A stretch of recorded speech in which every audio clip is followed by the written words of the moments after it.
Assalamualaikum warahmatullahi wabarakatuh, teman-teman semuanya. Hari ini ada sebuah penyakit yang bukan hari ini ya, sebenarnya sejak keruntuhan kaum muslimin, sejak keruntuhan kekhilafan Islam tanggal 3 Maret tahun 1924, ada penyakit yang luar biasa mengidap di dalam diri kaum muslimin, yakni Islamofobia, takut sama Islam. Dan ini ada dua sebabnya.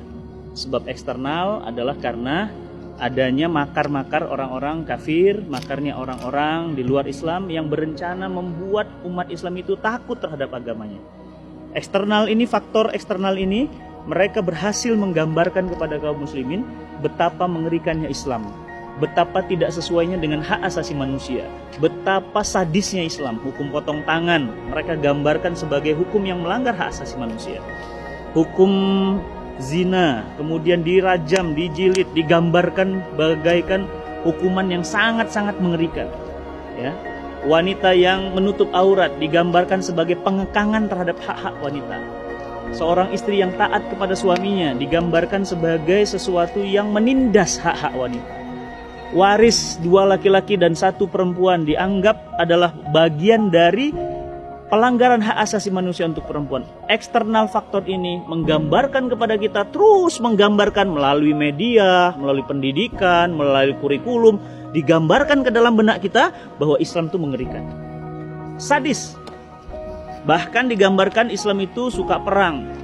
Ditunjukkan ya sejarah-sejarah kaum muslimin yang kemudian diiringi dengan air mata dan darah. Peperangan-peperangan, umat Islam selalu membantai dimanapun berada. Dibuatlah gambaran seakan-akan jihad itu sebagai sesuatu yang sangat menyeramkan. Faktor eksternal berhasil membenamkan pemikiran dalam benak kita, Islam menakutkan, mengerikan. Ditambah lagi dari faktor internal. Sudahlah faktor eksternalnya datang, faktor internalnya umat Islam tidak mengerti Islam. Coba antum bayangin, antum ditakut-takutin sama kuntilanak. Antum nggak ngerti kuntilanak itu ada apa enggak, makin jadi nggak takutnya.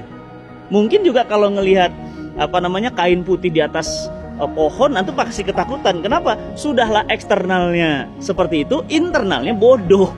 Jadi lengkap penderitanya, faktor eksternal, faktor internal. Nah, faktor internal ini apa? Faktor karena umat Islam itu nggak ngerti Islam. Ditakut-takutin hukum potong rajam, hukum potong tangan, hukum rajam, hukum jilid, jihad. Ya, ditakut-takutkan sebagai sebuah hal yang menakutkan. Ditambah nggak ngertinya kaum muslimin, makinlah dia. Maksudnya nggak paham terhadap agamanya sendiri. Jadi dia nggak mengerti kenapa 2 bagian laki-laki, kenapa 1. Kenapa Islam membolehkan misalnya hukum poligami? Kenapa kemudian tidak poliandri? Kenapa kemudian Islam memberikan toleransi kepada orang-orang yang kemudian beriman? Ya, toleransi hanya dalam ukuran bab muamalah, jual beli, perdagangan, pertemanan, tapi tidak toleransi dalam urusan akidah dan ibadah. Jadi sudahlah, makanya umat Islam ini secara ilmunya memang terhambat, bodoh. Ya, kebodohan kaum muslimin yang kita sebut dengan jahiliyah modern ditambah faktor eksternal. Efeknya apa? Efeknya umat Islam hari ini takut dengan agamanya. Disampaikan khilafah, ketakutan. Disampaikan syariah, ketakutan. Disampaikan tentang jilbab, ketakutan. Jadi ketakutan-ketakutan inilah yang terus membayang-bayangi umat Islam sampai hari ini. Terus apa dong solusinya? Solusinya ya mudah, udah tahu penyakitnya 2. Ya solusinya dari 2 juga. Solusi yang pertama apa? Menurut saya solusi pertama harusnya adalah internalnya umat Islam dulu. Pemahaman Islam ini harus direinstall ulang lagi. Difahamkan lagi kenapa Islam kemudian sebagai aturan dari Allah Subhanahu wa taala yang sempurna tidak mungkin menzolimi wanita. Jilbab itu justru untuk menjaga wanita, memuliakan wanita, menjadikan mereka itu terjaga dan seperti barang yang mahal, sampai harus seperti itu. Sehingga apa? Muncul pemahaman. Kenapa 2 dibagi 2 dan 1 waris misalnya? Karena Islam sangat-sangat memuliakan keluarga, sehingga laki-laki memang dapat 2 bagian, tetapi mereka tetap berkewajiban menafkahi anak, istri, adik, kakak, ibu dan yang lainnya. Jadi reinstall pemahaman Islam di bab yang internal tadi. Yang eksternal tadi kita harus lawan, kita bongkar strateginya. Contoh kita katakan, benarkah umat Islam gila perang? Pertanyaan saya, yang membunuh orang sampai puluhan ratusan juta dengan bom Hiroshima Nagasaki Islam bukan? Yang membunuhi orang sampai puluhan juta di Irak dengan peperangan Irak yang itu berpuluh-puluh tahun, pertanyaan saya, sampai seperti itu Irak hancur, itu orang Islam bukan? Yang kemudian menghancurkan negeri-negeri kaum muslimin di Palestina, di Syam, bahkan sampai hari ini umat Islam mau sholat aja nggak bisa. Pertanyaan saya, itu pelakunya orang Islam bukan? Jadi nggak adil dong bro, ya mas ya, mbak ya, nggak adil dong ngambil satu capture kemudian mengeneralisir. Ya jadi yang jelas bahwa apa? Bahwa potret problem eksternal ini harus dilawan, dibongkar, dijelaskan kepada mereka bahwa apa? Eksternal itu adalah bukti bahwa jahatnya mereka terhadap kaum muslimin. Apa kata Allah? Yuridu ya ayyufi'u nurullahi bi afwahihim. Mereka hendak memadamkan cahaya agama Allah dengan mulut-mulut mereka, dengan media-media mereka, dengan mimbar-mimbar mereka.